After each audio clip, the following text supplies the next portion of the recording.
Hey, good afternoon, everyone. Welcome to Ready23 in this afternoon's section, the connection point, including the ECC and natural disaster response. As you know, RapidSOS is an intelligent safety platform connecting data to monitoring centers, ECCs, and field responders. My name is Rick Thomas. I'm the ECC Engagement Manager for the Southeast. I'm joining you today from the Triangle region of North Carolina. So if you have any friends in the South, check on them. We're not doing well with a 28-degree morning this early in the fall. I'm also happy to be joined today by Bob Finney from Collier County, Tim Butchfeller from Riverside, California, Jonathan Springer from Kelowna, Canada, and then Yasmin Barnett is monitoring the session and will be able to relay any questions to us. So let's do some quick intros. We'll start with you, Bob. Sure. Hi, everybody.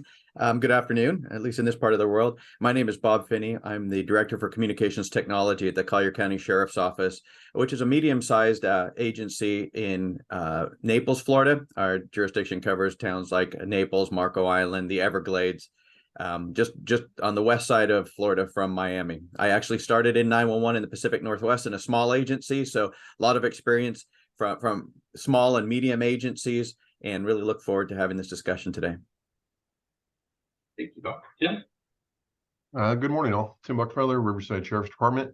We're down here in sunny Southern California. Our county is a large county, the land mass the size of most states and population that outweighs most states across the nation. I've had the pleasure of sitting behind all the equipment here for about the last 6 years or so. At this point, I'm a communications manager. We have a large team, a bunch of great folks here, and we love the partnership with RapidSOS. Thank you, Tim. Jonathan? Hi, I'm Jonathan Springer, Kelowna Fire Department. We dispatch for, we're a regional dispatch center. We have about 56 departments that we dispatch for. I've been involved in police, fire, and ambulance dispatch. Specifically here, we just do fire dispatch. Perfect. So yesterday afternoon, during Michael and Jose's closing session, Michael mentioned some data from Hurricane Ian. So what we're going to do is start the session off by sharing that data. So I'm going to move some stuff over here.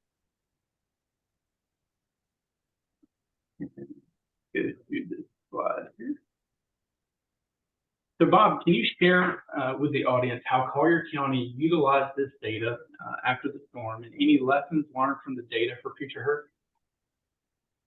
Thanks, Rick. So yeah, this is data that as Rick mentioned, it wasn't available at the time of the storm, but this is something we've learned after reviewing the data that RapidSOS had, that this is actually something that would be very beneficial in the case of a large disaster, in our case, that of a hurricane. And Hurricane Ian came through at the end of September last year. And I'm going to refer to some of this data in some of the following questions, but just to kind of give you a glimpse, you'll see the 911 calls that are coming there, the differentiation there at the bottom between the day before, September 27th, and the day of, September 28th. The hurricane actually made landfall. The landfall, second landfall actually in the United States, was made in the Lee County, our county just to our north, where you see Fort Myers there, and south of Tampa. The interesting thing was that the storm, according to the weather professionals, was supposed to hit the Tampa area. And so in that sense, hurricanes usually, are coming days, if not, several hours in advance. You can plan for them, but often our planning is dependent on the information received. And we were actually planning to get teams prepared to send mutual officers for mutual aid up into the Tampa area. Meanwhile, many of the people from Tampa and those areas were evacuating, and a large majority of them came down south and filled the hotels in Lee and Collier County, because again, the storm was expected to go north. So as you see there, it gave us, we were, not to say unprepared, but we were unexpected. It was not expected that we were going to have the landfall and thus the crisis on our hands that we ended up with. And as you can see, again, the number of calls, and as that animation plays, one of the things we've gleaned from this is, hurricanes, as you watch them, and many other disasters, especially those that you have some indication are coming, they don't follow a specific track. There's a cone in the case of a hurricane, and we can pre-position units, first responders, based on the best predictive data. But until the landfall and until the event actually takes place, you don't really have an indication. I don't know if you can go back one on that, Rick, but as you're able to see in the animation there at the top, that information is very good situational awareness that will show as you begin to see the time coming on later in the afternoon there, and you can actually see in this prolonged event of several hours where you needed to focus attention. Now, of course, during a storm like a hurricane, first responders generally go to their stations when the winds get over tropical storm strength. But this gives you an indication where you're going to need to go, a real good situational awareness of where the worst can be. And so this is something, like I said, we didn't have it available in Ian, but something definitely we can build on in having that as we plan to the future. And we're going to talk a little bit more about planning in this session, but they're on the last slide. And this is kind of interesting. It shows the wind speed, and this was created by RapidSOS, but it shows the wind speeds and the change of the wind speed with the volume of 911 calls, those red and yellow columns and dots coming in showing the state of Florida. So there's a lot of information that's gleaned just from the 911 calls, right? And this is something we traditionally have not had. I mean, maybe as you enter calls into your CAD system, you can see them populating on a map, but this gives a different view of an incident and how an incident is moving through your region or through your jurisdiction. And so very interesting. If anybody has thoughts on other ways to use it, I know there's a lot of very smart telecommunicators out there. Feel free to share that in the comment sections or the question sections, and maybe we can talk about it at the end of the section. Thanks, Rick. Yes, sir. Thanks, Bob. So, Bob, I have a quick follow-up question for you, too. As a public safety leader, how do you and your team adapt to working during a disaster? Knowing they may have family or personnel that could have lost property and they're having to still work in the ECC, and what kind of resources do you have in place for those telecommunicators? Well, one of the biggest is preparation. And kind of as I said, there are some events you can prepare for. I mean, hurricanes you can prepare for, even if they don't go exactly how you expect them. You have some time to prepare. But there's a lot of incidents and large events that we cannot prepare for. And there's events, I'll use the example of the Maui wildfires. I mean, the last thing on their mind, first responders, was probably a fire. I mean, there was a hurricane going by the islands. It wasn't supposed to, I don't believe, make landfall on the islands, but large winds, things you prepare for, and then of course the fire started and swept through their community, and so you may not be prepared. As leaders, it's very important to prepare the telecommunicators because in many events, like hurricanes, they're affected directly by what happens. I mean, with hurricanes, we do give time so the members can go, give them very flexible with schedules, work people around so they can go and prepare their homes and get everything they need to do so that they can be there and focused and not have to worry about their family or their properties. So that's the first step. But then in the last section, or the session before last too, on mental health had a lot of good recommendations. So I'm not going to go through all those, but it would be good if you didn't see that to go back and watch the recording of that. But we do have a behavioral health unit here at the sheriff's office. It's made up of both certified and civilian officers. Some had come from telecommunications. They're largely to support a lot of the mental health and behavioral health issues within the community.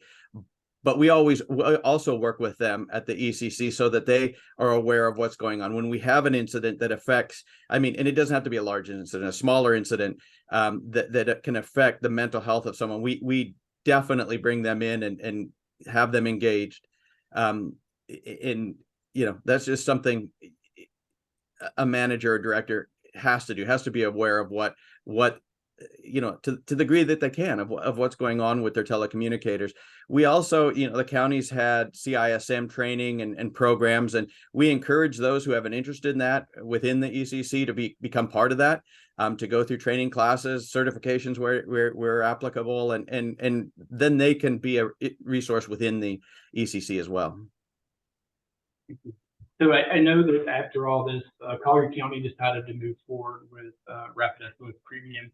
For those not familiar with RapidSOS Premium, it is an Esri-based map compared to the Google Maps-based map that you're seeing in Portal today. Were you able to make any modifications when you were setting that up, thinking about past hurricanes, future hurricanes, of things that you could add to those map layers? Yeah, so a lot of the additional information that's being able to brought now using your local data, I mean, enhances from response boundaries for the different departments, being able to see that. And you know, again, this is something we just went live with Premium, and so it's not something we had during the storm, but as we plan, it just gives a much better situational picture of what's going on. You see the calls coming in and being able to act on that within your data, your jurisdictional data. And we don't make it available just to the ECC, but we have a real-time operations center too that kind of converts into a almost like an EOC. We have an EOC, but for the operations here at our agency. And so they have logins too and can see what's going on. And so they can make command decisions directly based on the data that's coming in and of course the call flow that populates over the local data. Thanks, Bob. So Tim, I'm going to punt one to you. How does RapidSOS technology and our partners improve indoor mapping and location insights for field responders? And what impact does that have over the overall response time and effectiveness? Yeah, you know, for us, related to evacuations and centers going down and whatnot, more specifically, I think that they have been a safety net. I can think of multiple scenarios where, one, our entire phone system went down. Two, we had all of our CDR data, basically your anti-alley data that feeds to your multiple mapping platforms, all go down. Well, the one thing that was stable was RapidSOS. And so the data that was available to us, whether within our center or even working remote, like a lot of our partners have really pioneered across the nation, that data is available. And so for us, again, and I want to remind all my partners and other agencies that if everything goes down, SOS is there to manage all of that 911 data, and it's really been a lifesaver for us to map out. Similar with our layers, you know, being displayed within there, so our beats and we have some other stuff to talk about in a bit about with Esri and some plans, because we deal more with wildfires in our area. We touched a little bit with a hurricane here, but nothing compared to what our friends in Florida went through. So I know when we spoke the other day, you know, California is not historically known for hurricanes. How did y'all go about preparing for that being something that was like an anomaly? It wasn't something that you already used to planning for. Did you do anything special that you wouldn't have done for, say, preparing for a wildfire? Yeah, you know, I think on the communication side, there were a lot of folks that were trying to get ahead of it to say, okay, if things go down and this thing impacts our county in a huge way. So our partners between CAL FIRE, emergency preparedness, and our communication folks within the sheriff's department really got together some good plans to say, okay, if this goes bad, because we had no idea what to expect. And, you know, like Bob said, it was interesting, the impact, how some areas were impacted, unbelievable, between mud flows and, you know, bridges damaged, main roadways damaged, and just a few feet away, everything was fine. No issue at all. One home gone and another home still standing. So for us, we really focused on the communication side of things on the front end.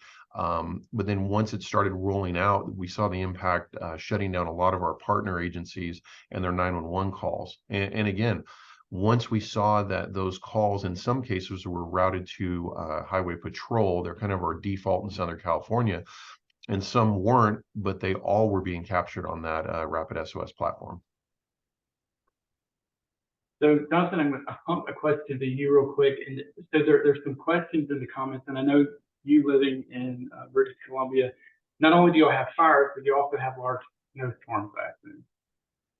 Yeah. So how would your agency, the difference in how you would handle a large winter event versus how you handle the wildfire? So the wildfires seem to be more common now, unfortunately.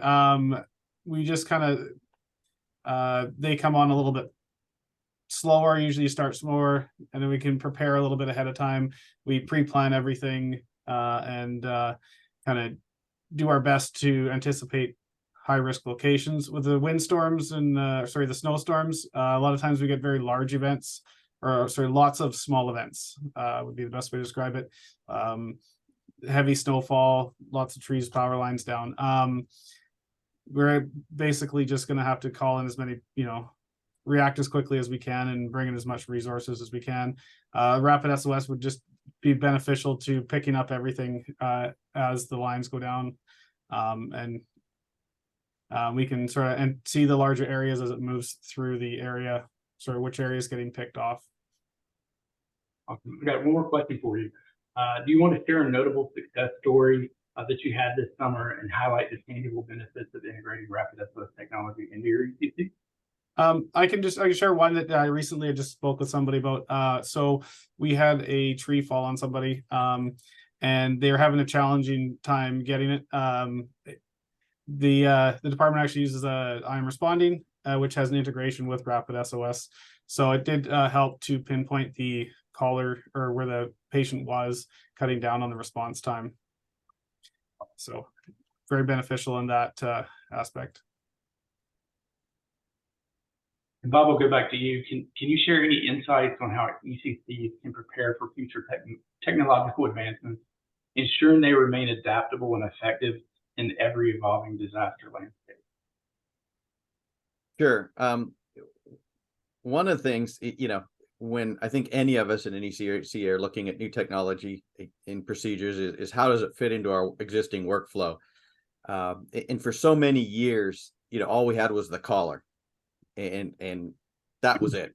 What we could hear in the background and maybe the location, depending on how accurate that was. But things have changed, especially over the last 2 to 3 years, where we're starting to be able to receive so much more data. And now there are a lot of products out there that will help us do that. And a lot of this has led to, innovative folks like those at RapidSOS that have filled the vacuum, because we don't get a lot of that information from the carriers. We don't get it directly from our device, right? Can't see it there, I guess. But and so now we're able to see that, but it's important that it fits in the workflow. And so being able to bring more and more data into an application like RapidSOS, where we can see it on the screen and not have to, go through and train people on different applications, because a lot of this information that we're talking about isn't something you use on every call, right? I mean, even location information, generally we have that. It's those rare occasions where we don't have it, or crash notification, or, threat alerts coming in. Thankfully, we don't get a lot of them, but when you do get it, you don't want to go to some little used application that everybody hasn't, had training on for months or years, or may not even know how to open or have a login information. So it's really important, I think, to look and work with innovators that are bringing it into the workflow, that are aware of that. And I think one of the reasons RapidSOS does is just because so many have come from this environment and know what it's like and have sat under that headset. And so I think that's one of the best things. Who knows what's going to be out there in a year or two as far as additional data, but as long as we can invest in a platform that will make it easy and put it into the workflow, I think that's, from a manager or director's perspective, I think that's the best we can do right now. So, Tim, I'm going to ask a question to you. I was thinking last night of some additional questions, and if memory serves me correctly, your agency is using our Axon integration. Is that correct? Yeah. Yep. So how could that Axon integration with locate or with responder location be a valuable asset with post-storm response?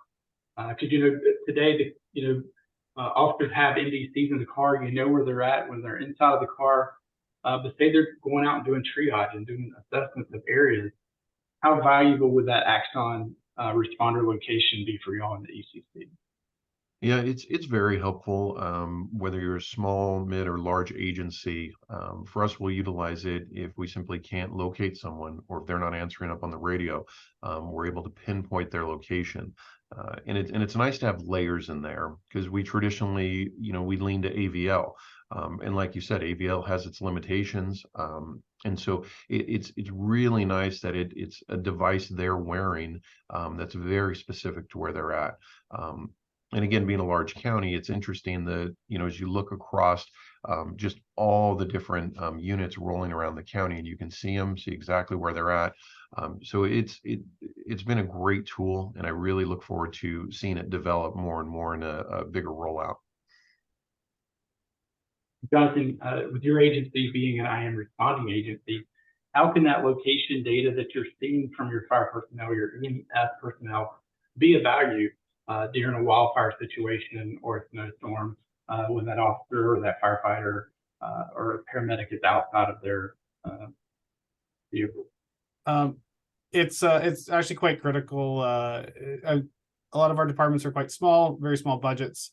I'm responding gives them an ability if to get at that location of the caller with RapidSOS, where could be quite challenging to relay that, especially if they're up on a mountain or doing that some sort of like say a rescue, or if they're the caller's location, we don't get a great hit on from the cell phone initially.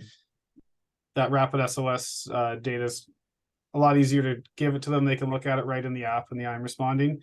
So going directly to the caller avoids a whole search, can save lots of time looking for those patients in those situations, or finding exactly where the issue is. So, Bob, I'll come back to you real quick. Given the evolving nature of disasters, how can ECC stay proactive in anticipating emergency challenges and adjusting their strategies accordingly? A lot of information in that question. I mean, one of the important things, and we'd kind of talked about, when we were preparing for the call, maybe I'll back up a little bit, is just, with some of the trends in disasters and becoming more complex and seeing more and more of them, and really how our roles and responsibilities, what is it exactly, that we're fulfilling in the ECC, or we should be aware of. And I'm going to go back just a little bit, so I think pretty much everybody on this call may remember this, but there's probably a lot in attendance that may not be able to go this far back. But, prior to 911 being implemented across the country, every jurisdiction and literally actually every agency in every jurisdiction, I mean, fire departments and police departments, and in some cases EMS, it was their responsibility to market or get to the people in the jurisdiction, the citizens in the jurisdiction, and let them know, hey, if you have this type of emergency, if you have a fire, you call this 10-digit number.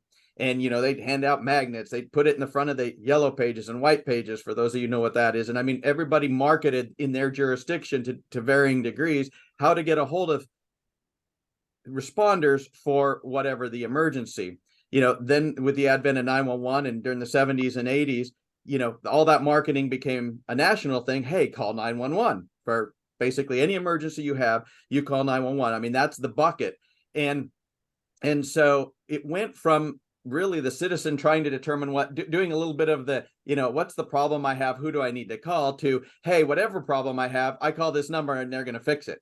And, it's funny, maybe not so much anymore, but when I first started on the floor, there were, I mean, you'd get calls from people and they would actually think, hey, are you coming? When are you coming? And then again, I started a small agency, 2 seats.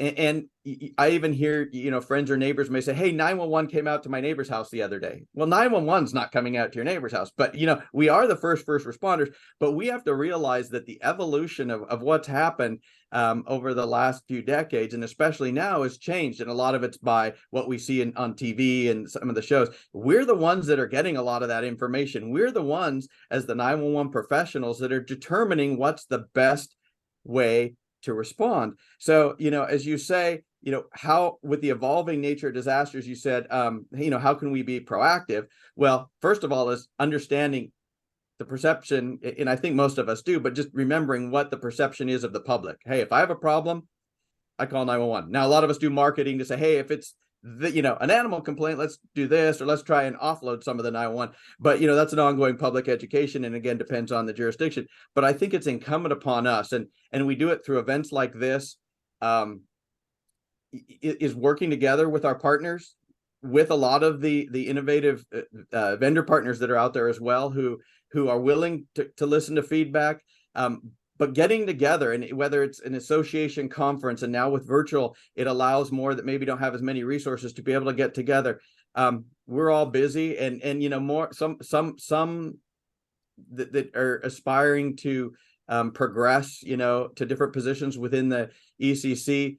I mean, there's always some that want to do more, and making these kind of events available, because as you work together, we do more groupthink and put some of these ideas together, and we build and steal each other's ideas. And it's so much better than it was, a long time ago, where we all worked in our own little sandbox and we did things the best way, or we didn't want to hear how anybody else did it. That's important. There's also, with the response ecosystem, again, whether it's a free ICS class that the community or emergency management perhaps holds in your area, get involved. Don't think just because, and I know in a number of communities, probably a large number, communications, is still the red-headed stepchild. We have to not let that hinder us, and we have to show what we have available in our toolbox and how that plays into the incident, because an incident just doesn't, it doesn't end after the 911 call or end after we dispatch the last first responder. The way the community views an incident is how has that community, how have the first responders responded? That may go to a point of reunification in places. If people are calling and need help and asking us for information, even after the event, and we don't have it, or we can't provide it, it may give a sour taste on the whole event. And we've seen those. We've seen successful ones, and we've seen those that aren't successful. And sometimes it's not the actual response, but it's what happened after. So we're in now, as telecommunicators and ECCs, fully ingrained in that whole response. And so we need to realize that. I mean, we're out there, we're looking to be called professionals because that's really what we're doing. But we have to keep that, at the top of our mind as well, I think. So I was doing some thinking last night, and I remember I grew up in coastal North Carolina. The house I grew up in was about 100 yards from the intercoastal waterway. And I remember hurricanes coming through, but we never saw that surge of water coming in that far. And over the last probably 15 years, you're starting to see more and more inland flooding. For Tim or Jonathan or Bob, whoever wants to answer this, what type of collaborations do you have with your inland counties to be able to offer assistance, or for them to be able to offer assistance to you in the event of mass flooding in, say, the 40 miles inland from where the actual eye of the storm came in? I'll let Bob tackle that. We rarely have flooding on that scale. I guess laugh because it's the only thing I can do. But with Hurricane Ian, I kind of talked about how it was supposed to go to the north. Traditionally, all our hurricanes have been wind events. I mean, we had strong ones. Hurricane Irma hit us really hard directly 5 years ago, in 2017. And in the early 2000s, we had a series of them that crisscrossed the state. We'd been used down here to wind events. And so they talk, what do you do when you have a wind event? I went home, I tied up, any lumber that I had for building projects. I did the windows, did everything. And then this enormous surge came, and it different than flooding because it came up from the beach. It was just pushed and held in by the wind. They talked about surge, but they talked about surge before the potentials. We had never experienced that. So if you see pictures of what happened during Irma or during Ian, I mean, people, there were cars that were floating out into the ocean. There were boats that were inland, I mean, far inland, still in many of the mangroves. They have to be taken out by aircraft, and it still haven't been able to get to that. So it was just a huge, it was totally unexpected. And we were, because so many people had come and filled the hotels, we had huge evacuations going on and calls coming in where people were going to their attics because, similar to, I think, what happened in Katrina, that wasn't necessarily surge, but it was because of the dike there. but we learned quick. We found, we're kind of redneck still, and some down here in Southern Florida, and there, from swamp buggies to airboats, the sheriff's office reached out to everyone they could think of. If you have an airboat, if you have a swamp buggy, and so we hadn't planned for that, but we've learned, and now, those are resources that we can use. And so that's the kind of think things through. I think a lot of times we often think of worst case scenarios, use cases that we use to enhance our services, prepare. We had a bunch. We met most of those, whether it was technologically from a 911 perspective or radio perspective, redundancy to response operations. We put it to the test, and we found out that we were lacking in some areas. So just build on it, and again, learn from your neighbors too. Yeah. And Rick, Doug, go ahead. Yeah, I'll tail in on that. So the one thing that we had learned, not for a flooding event, but for what potentially was going to be a train explosion, was, really walk through those layers and practice. If you think that you have a backup plan, an EOC plan, make sure that you're actually walking through that. We had an incident that would affect our local fire dispatch, our dispatch, and our backup, our primary backup. So we had to quickly hustle and figure out a way to have a second or third physical location to send folks. And then, walk through the technology. Can you actually forward those 911 and non-emergency calls? Will your radio comms work from those different locations? So the one piece of advice I can give from simply walking through that is practice, and surround yourself with folks that they love every aspect of technology, radio, the connectivity of RapidSOS. Can I be at a laptop on a mountaintop or in a bunker and still have connectivity to the internet? Walk through those different scenarios. Jonathan, you want to add anything to that? So I think just being prepared, and like you said, is we do the same thing. You're always preparing and making sure your backup sites are working. That's always a challenge to make sure you have that space. But Rick, one little short, just short here, something that happened after Ian, and it wasn't during the storm, it was 3 days later, due to saltwater intrusion. Our 911 calls were not being delivered for a period of about 6 hours. We didn't know it. It was Saturday morning early. We thought the call volume had died down until a deputy came and said, "Hey, somebody on the street said they were trying to call 911 and they were getting fast busy." And it was like, okay, what's going on? So long story short, and I want to throw out to Martin County on the East Coast. They're on the similar core service, next generation core service platform as we are. We were able to quickly send our calls because they were coming into they were able to place the call, but they just weren't able to be delivered to the ECC. So they were able to take the calls. They only had 3 people on at the time, and kudos to them. They called in 7 people on a Saturday morning. I'm sure I wasn't real popular, but it was so appreciated while we could sort out what was going on. But what we could do, and this is the key, our call takers could monitor RapidSOS and see that there were 911 calls being placed, because that, again, doesn't come through with the call. It comes through, the RapidSOS platform. So we were able to create incidents. We didn't know what it was, but we were able to pinpoint incidents, start deputies going, and then Martin County would take the information and they were able to relay it back to us, and then we could add additional information or change the response. So that gave us a tool that otherwise we'd have been flying dark. We wouldn't have known there was an incident, and until it was able to be relayed back. So that really helped keep our responses moving in that scenario.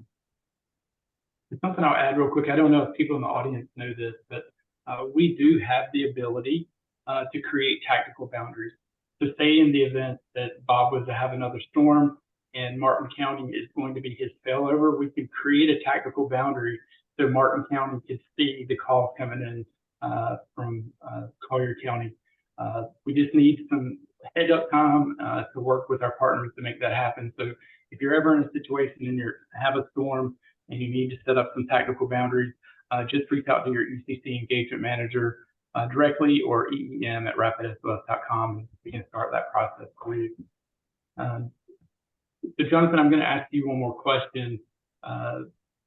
What key takeaways or actionable steps can attendees implement in their respective roles to better leverage ECCs and technology like RapidSOS in the disaster response effort. So one of the things about that, I'd like to go back to Bob's point, which is when you talk about integrating these tools, not adding a tool that doesn't get used. The easier it is for the operator to use it, the more likely it is to be used. If it's got lots of steps, it's complicated, it's hard to get into, they're not going to use it. Well, RapidSOS with its integrations are really they work really well with like a modern CAD system, so that you can leverage that data easily. They're busy, they don't want extra steps. Yeah, that's to me, one of the things, excuse me, I like about RapidSOS Premium is it looks just like RapidSOS, except the map change. So you're not having to go in and do all this additional training, because when they log in, it looks very similar to the RapidSOS portal, so there's not all this additional training and confusion. Tim, you want to follow up with that question as well? Yeah, one of the opportunities, and I love this platform to talk with the community, both the vendors and the integration partners. One of the things that we've been looking at as an agency, whether you have an older CAD or a CAD that doesn't have a seamless integration, as a law enforcement, a primary law enforcement agency, we deal with wildfire evacuations a lot. And that flow of information, if you think of, an officer evacuating 123 Main, well, that information then has to get to a lot of sources and really close the loop, so everyone in the field can use it, and from the EOC, the operations center, the headquarters. So we've been working with Esri on a product to kind of do that. And I would love for a vendor, and it might be IAM responding, it might be something where if we think about an officer going house to house to house, and they're simply tagging those homes, and that data and information is really useful. So a platform that would do that is going to be incredible for most places that deal with evacuations. And so I foresee that coming in the future, and some newer CADs might have that ability where you can pull that data and it's, accessible, but it would be fantastic on a rapid platform where those addresses are clearly marked. You're saying instead of like putting the X mark on the door, being able to digitally say this house was condemned, and being able to have that in the digital platform? Yeah, yep. Can I add to that, because it made me think of something? Again, one of the things with large disasters, you get a lot of calls from people not in the disaster area, but family and friends that want to know, hey, I need somebody to contact my loved one. And when you have thousands of these, which we had during Ian, because again, it was unexpected, people weren't making the preparations they normally do. We had lots of those, and those were coming into the ECC. So we created a welfare task force, is what we call it. You can put the acronym together. Somebody was being funny, but anyhow, we had a welfare task force so we could deal with those calls and get them out of 911, out of the ECC. They came in on 10-digit numbers most of the part, but they were the same people answering them. But where Tim's idea is great is if you have data on people that evacuated, once they're going out and the first responders and doing an assessment, that can feed back. And like we said, our job is not just, to the last 911 call, it's until the community is back to is feeling secure again. And so to be able to take some of that information saying, hey, no, we had an officer, or there was a firefighter that checked that residence, and nobody, they'd evacuated. So they're not at home. Everything's okay at home. You just keep trying them until cell system comes back up or telephone system come back up. But it provides a degree of relief and helps to provide something like that would help provide additional information and comfort to the community. Yeah, I was thinking last night, we have all these school safety solutions that have reunification built into it. How cool would it be to have a solution that homeowners could go in, hey, I'm not leaving Sanibel Island, I'm staying in my house, that they have to go in and leave that information, and then y'all have some type of reunification process through an app or partner through RapidSOS. I thought that would be kind of cool if we could ever make that happen. Right.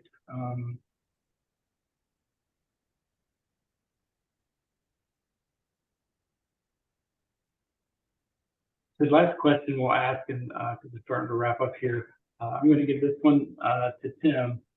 Could you elaborate on the critical functions of the ECC during a natural disaster response and how they contribute to the emergency management effort? Because I think not only telecommunicators are not only telecommunicators, but sometimes you may have a telecommunicator or a manager working in the EOC as well. Oh yeah, yeah. You really want to get your folks where they're trained up and they can work in multiple positions. Whether it's that call taker, the radio dispatcher within the EOC, and there's just myriad of opportunities available. And I would encourage anyone that is even taking the time to watch these sessions that if if you are not given ample opportunity to continue your growth and learning through ICS and multiple avenues, NINA, APCO, that there is help out there, and your career, you as an individual can develop and really be that utility player during these incidents. I think that a lot of folks they'll say, well, it's that guy over there, it's the radio guy, or it's the computer guy, or it's the dispatcher, or the EOC. But I think the more we make ourselves as individuals a utility player, then we're valuable across multiple disciplines. Jonathan, you want to add anything to that? Are you talking to me? Yes, sir. Oh, sorry. No, that's great. As much as we can integrate our staff into other roles, it helps out immensely in the organization. Our size, we're a bit smaller, so we don't have the opportunities as much, but yeah. Yeah, I like that full utility, or becoming that Swiss Army knife, and sometimes the leaders recognize what we do and realize our importance and include us in all aspects of event planning and events, but sometimes they don't. And again, so sometimes it's up to us. I'd say don't hesitate, because we offer a lot of information at the ECC level and can provide so many resources, and sometimes it's just that there's not an awareness at an operations level. And so show them that you can be that Swiss Army knife and become involved again in the training and the whole disaster ecosystem, so to speak. Yeah, and I think as an ECC manager, you'll have to stay proactive. You don't start planning for a hurricane 12 days out, when you see it form. It's like you're almost doing preparation year round to get ready for, making sure you're doing testing of your generators, you're doing site safety surveys, making sure that everything's going to work during a hurricane. Is that something, Jonathan, that y'all do on a regular basis? Yeah, we're regularly getting ready for different events because we have different seasons for each event. Our summers, our fire season, we get our winter storms, spring we get some localized flooding. So we always have one large event per season, it seems. So we're always being prepared and preparing for the next season during the existing season. So we have actually gone through the questions that we had formulated. Yasmin, do you have any questions from the audience?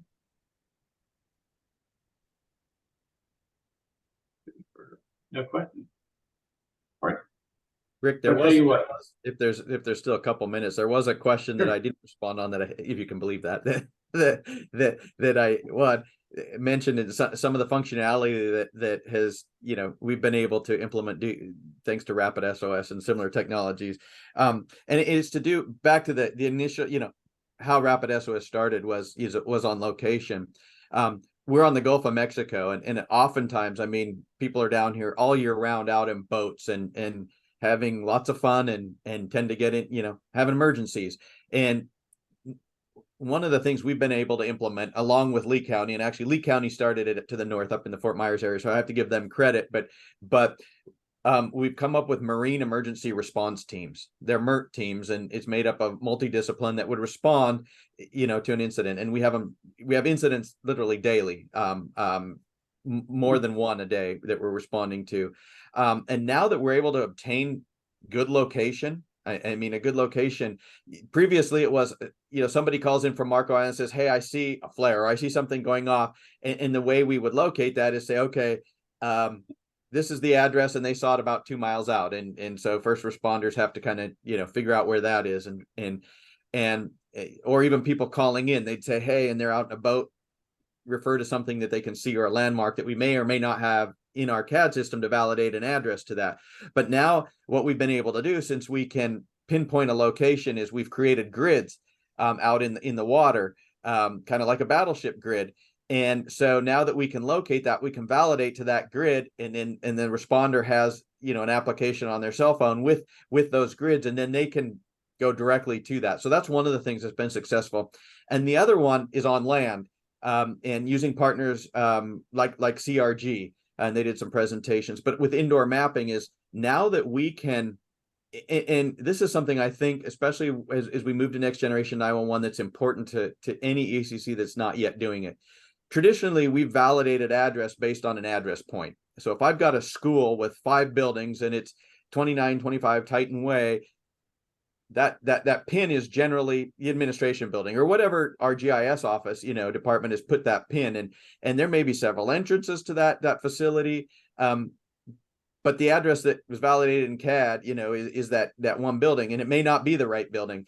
So because now that we can have the value of seeing where a call drops and look at it with floor plans in something like CRG, we built out our database so that we can actually validate to the building and the floor and the classroom level in those kinds of instances. We've done it with all the schools and working on other buildings, but that allows, it just shaves so much time off the response when responders that may not be familiar with that school can then drive right to that building, because now they can pull it up on their map and they actually see it. So that was one of the things I wanted to comment on, is just the ability now to do sub addressing, which I think is more and more important as we look at, you know, shaving response times and getting responders, you know, instead of driving around buildings 4 or 5 times trying to figure out, you know, pulling up to the front entrance and finding out that, you know, there's a traumatic injury at the back loading dock, and then they have to get back in the engine to drive around. Just, I think it's something important that now we can do, and that ECC should really look at.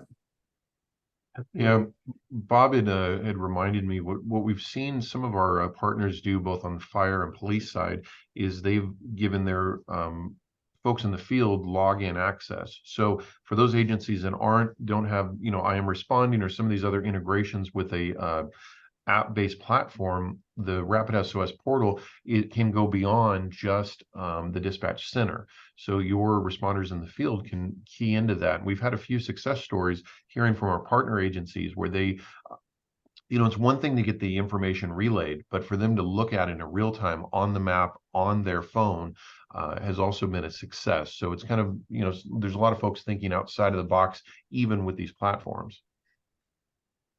So Bob, when you're talking about your grids, are y'all using what 3-word grids, like 10 by 10s, or how are you doing that? We haven't implemented what 3 words. We of course get that information. The grids was actually created by a GIS person in Lee County. So since we do mutual responses on county line and National Guard, or not National Guard, the Coast Guard is involved.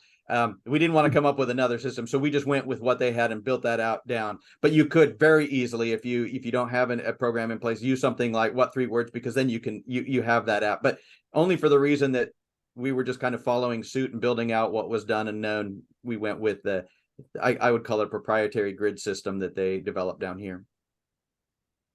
Yeah, because I was thinking, you know, with our partnership with IAR, being able to send that data that you're seeing through RapidSOS, so being that civic location of the 911 call and actual device-based hybrid location, if you were to have a boating incident, being able to see that breadcrumb of that boat adrift.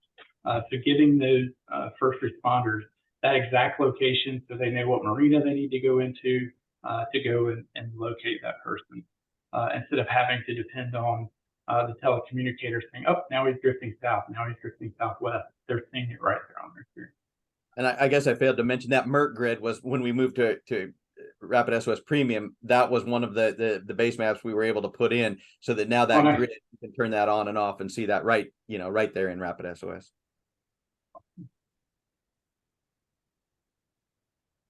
All right, so we will do a quick recap. Tim, did you have any follow-up information you wanted to provide before we end the session? No, I would just say, you know, work closely with your integration partners, and everyone we've dealt with at RapidSOS has been just incredible. I remember the first day Keith Viveros walked in and said, we have a free product, and I said, you're a crazy man, that's not real. But no, we've been a great partner ever since, and it's really been a cornerstone. Their mapping products have been phenomenal, and the integration partners have been great to deal with. So we thank your team for all that you guys have done.